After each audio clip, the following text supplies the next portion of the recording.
नमस्कार दोस्तों, हमारी आज की इस कहानी का नाम है सबक। हमारे घर की खुशियाँ और सुख शांति पर अचानक ही ग्रहण लग गया। पहले हमेशा तंदुरुस्त रहने वाली माँ के दिल का दौरा पड़ा। वो घर की मजबूत रीढ़ थी। उनका आईसीयू में भर्ती होना हम सबके पैरों तले जमीन खिसक गया। वो करीब हफ्ते भर अस्पताल में रही। इतने समय में बड़ी और छोटी भाभी के बीच में तानातानी पैदा हो गई। छोटी भाभी शिखा की विकास भैया के करीब 7 महीने शादी हुई थी।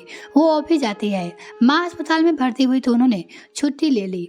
माँ को 48 घंटे के बाद डॉक्टर ने खतरे से बाहर घोषित किया तो शिखा भाभी अगले दिन से ऑफिस जाने लगी। ऑफिस में इन दिनों काम का बहुत जोर होने के कारण उन्हें ऐसा करना पड़ा था। बड़ी भाभी नीरजा को छोटी भाभी का ऐसा करना कतई नहीं जचा। मैं अकेले घर का काम संभालूं या अस्पताल में माँ जी के पास रहूं। अपनी देवरानी शिखा को ऑफिस जाने को तैयार होते हुए देखकर गुस्से में भर आई। किसी की एक इंसान के दफ्तर ना पहुंचने के बाद वो बंद नहीं हो जाएगा। इस कठिन समय में शिखा के काम में हाथ बढ़ाना ठीक नहीं है। दीदी, मेरी मजबूरी है। मुझे 8-10 दिन की ऑफिस जाना ही पड़ेगा। फिर मैं छुट्टी ले लूंगी और आप खूब आराम करना। शिखा भाभी की सहजता से कही गई इस बात का नीरजा भाभी खामखा बुरी मान गई। यह सच है कि नीरजा भाभी माँ के साथ बड़ी गहराई से जुड़ी हुई है। उनकी माँ उन्हें बचपन में ही छोड़कर चली बसी थी। सास बहू के बीच बड़ा मजबूत रिश्ता था और माँ को परे दिल के दौरे से नीरजा भाभी को दुख, तनाव एवं चिंता से भर दिया गया था। शिखा भाभी की बात से बड़ी भाभी अचानक बहुत चिढ़ गई थी। बन ठन कर ऑफिस के बाद बस मटरगश्ती करने जाती है तुम। मैं घर ना संभालू तो तुम्हें आटे दाल भाव का पता चल जाएगा। ऐसी कड़वी बातें मुंह से निकलकर बड़ी भाभी ने शिखा को रुला दिया था। मुझे नहीं करनी नौकरी, मैं त्याग पत्र दे दूंगी। उनकी इस धमकी से सबने सुना और घर का माहौल और ज्यादा तनावग्रस्त हो गया। जब उसने कहा शिखा भाभी की पगार पे घर की आर्थिक स्थिति ठीक ठाक बनाए रखने में महत्वपूर्ण भूमिका निभाती थी। सब जानते थे कि वो जिद्दी स्वभाव की है और जिद पे आ रही है तो सचमुच त्याग पत्र ना दे दे। इस डर से पापा को इस मामले के हस्तक्षेप करने को मजबूर कर दिया। बहू, उसे दफ्तर जाने दो, हम सब हैं न यहाँ घर का काम संभालने के लिए। तुम अपनी सास के साथ अस्पताल में रहो, अंजलि रसोई संभालेगी। पापा ने नीरजा भाभी को गंभीर लहजे में समझाया और उनकी आंखों का इशारा समझ मैं रसोई में घुस गई। राजीव भैया ने नीरजा भाभी को जोर से डांटा। इस परेशानी के समय में तुम क्या काम रोना धोना लेकर बैठ गई हो? जरूरी ना होता तो शिखा कभी ऑफिस जाने को तैयार ना होती। जाओ, उसे मनाकर ऑफिस भेजो। राजीव भैया के सख्त लहजे में भाभी की आंखों में आंसू ला दिए। उन्होंने नाराजगी भरी खामोशी अख्तियार कर ली। विशेषकर शिखा भाभी से उनकी भूल चाल ना के बराबर रह गई थी। अस्पताल से घर लौटी माँ को अपने दोनों बहुओं के बीच चल रहे मनमुटाव का पता पहले दिन ही चल गया। वो आई तो उन्होंने दोनों बहू को अलग अलग और एक साथ बिठाकर समझाया, पर स्थिति में खास सुधार नहीं हुआ। दोनों भाभी आपस में किसी किसी से रहती। उनके ऐसे व्यवहार के चलते घर का माहौल तनावग्रस्त बने रहने लगे। बड़े भैया ने नीरजा भाभी को डांट पड़ती, तुम बड़ी हो और इसलिए तुम्हें ज्यादा जिम्मेदारी से काम लेना चाहिए। बच्ची की तरह मुंह फुलाकर घूमना तुम्हें शोभा नहीं देता। छोटे भैया विकास भी शिखा भाभी के साथ सख्ती से पेश आते हैं। तुम्हारे गलत व्यवहार के कारण माँ को दुख पहुंच रहा है। शिखा डॉक्टर ने कहा है कि टेंशन उन लोगों को घातक साबित हो सकता है। अगर उन्हें दूसरा अटैक पड़ा तो मैं तुम्हें कभी माफ नहीं करूंगी। ऐसी कठोर बातें कहकर विकास भैया शिखा भाभी को रुला डालते हैं। पापा का काम सबको समझाना था। कभी कभी वो बेचारे बड़े उदास नजर आते थे। जीवन संगनी बीमार के घर में घुस आए। अशांति का अनुभव थके एवं टूटे दिखने लगे। माँ ज्यादातर अपने कमरे में पलंग पर लेटी आराम करती रहती। बहुओं के मूड की जानकारी उन तक पहुँचाने की जिम्मेदारी उन्होंने मुझ पे डाली हुई थी। मैं बहुत कुछ बातें उनसे छिपा जाती, पर झूठ नहीं बोलती। घर की बिगड़ती जा रही स्थिति को लेकर माँ की आंखों की चिंता के भाव में मैं नियंत्रण बनने देख रही थी। फिर एक खुशी का मौका आ गया। मेरे 3 साल के भतीजे मोहित का जन्मदिन रविवार को पड़ा। इस अवसर पर घर के बेझिझक माहौल को दूर भगाने का प्रयास हम सभी ने दिल से किया था। उसका जन्मदिन पे शिखा भाभी मोहित के लिए बैटरी से पटरी चलने वाली ट्रेन लेकर आई। हम सभी बन सवर कर तैयार हुए। बहुत करीबी रिश्तेदारों में मित्र के लिए लजीज खाना हलवाई से तैयार कराया गया। जन्मदिन के शुभ अवसर पर उस दिन खूब मौज मस्ती रही। केक कटा, जमकर खाया पिया गया और कुछ देर डांस भी हुआ। यह देखकर हमारी खुशियाँ दुगुनी हो गई कि निर्जया और शिखर भाभी खुल खुल कर आपस में हंस बोल रही थी। लेकिन रात को एक और घटना ने घर में तनाव और बढ़ा दिया था। शिखा भाभी ने रात को अपने पहने हुए जेवर माँ की अलमारी में रखे तो पाया कि उनका दूसरा सोने का सेट अपनी जगह से गायब था। उन्होंने माँ को बताया। जल्दी ही सेट को गायब होने की खबर घर भर में फैल गई। दोनों बहुओं के जेवर माँ अपनी अलमारी में रखती थी। उन्होंने अपनी सारी अलमारी खंगाल मारी पर सेट नहीं मिला। मैंने तो चाबी नीरजा को ही दी थी। यह शिखा को इन लोगों की लापरवाही के कारण ही किसी ने सेट को चुराने का मौका मिल गया। घर में आए मेहमान में से अब किसे चोर समझे। माँ का चेहरा गुस्से से लाल हो रहा था। उसे कुछ समझ में नहीं आ रहा था। माँ किसी मेहमान को चोर बता रही थी और शिखा भाभी ने अपने स्वभाव से यह जाहिर किया कि जैसे चोरी करने का शक उन्हें नीरजा भाभी पे हो। उन्हें शक हुआ। शिखा भाभी नाराज भी नजर आती थी और रोआसी सी किसी को समझ में नहीं आ पा रहा था कि उन इस मामले से क्या कहे। सेठ अपने आप तो गायब नहीं हो सकता, किसी तो उसे चुराया था और शक की सुई सबके ज़्यादा बड़ी भाभी की तरफ घूम जाती, क्योंकि माँ ने अलमारी की चाबी उन्हें दिन में कई बार दी थी निकालने के लिए। हम सभी ड्राइंग रूम में बैठे थे। नीरजा भाभी ने गंभीर लहजे में छोटी भाभी से कहा, शिखा, मैं तुम्हारे सेठ को छुआ भी नहीं है, मेरा विश्वास करो, मैं चोर नहीं हूँ। मैं आप चोर नहीं कह रही हूँ। शिखा भाभी ने जिस ढंग से यह बात कही उसमें गुस्से भरी भाभी को अपमानित करने वाला भाव मौजूद थे। तुम मुझसे कुछ भी ना कहो पर मन ही मन मुझे ही चोर समझ रही हो।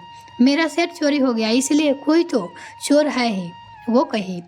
निर्जा, तुम अपने बेटे के सिर पे हाथ रखकर कह दो कि तुम चोरी नहीं की हो। तनावग्रस्त बड़े भैया ने अपनी पत्नी को सलाह दी। मुझे बेटे की कसम खाने की जरूरत नहीं है, मैं झूठ नहीं बोल रही हूँ। अब मेरे कहे का कोई विश्वास करे या ना करे, यह उसके ऊपर।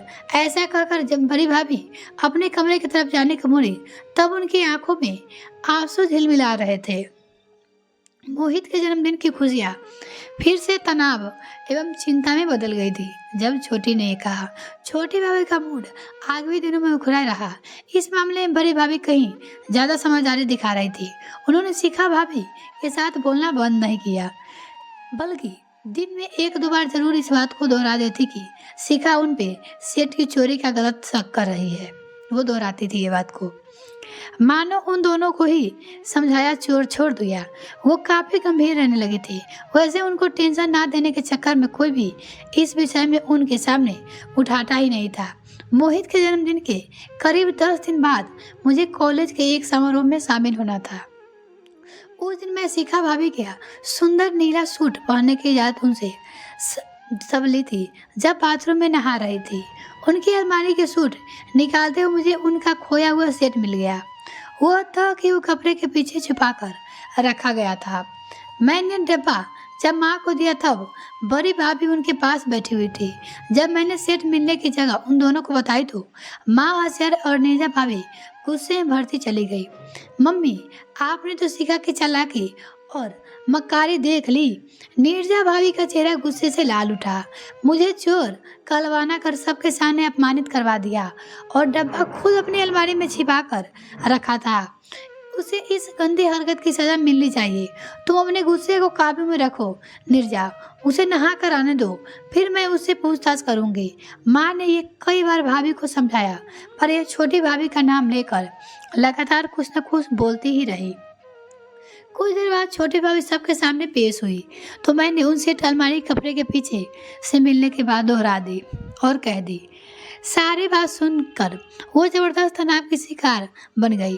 फिर बड़ी भाभी को गुस्से से घूरते हुए उन्होंने माँ से कहा, मम्मी, चालाक और मकार मैं नहीं, ये है। मुझे आप सबकी नज़रों में गिराने के लिए इन्होंने बड़ी चालाकी से काम किया है। मेरा अलमारी में सेट में नहीं, बल्कि इन्होंने ही छुपा कर रखा है। ये मुझ पर इस घर के निकालने की तुली हुई है, छोटी बोली।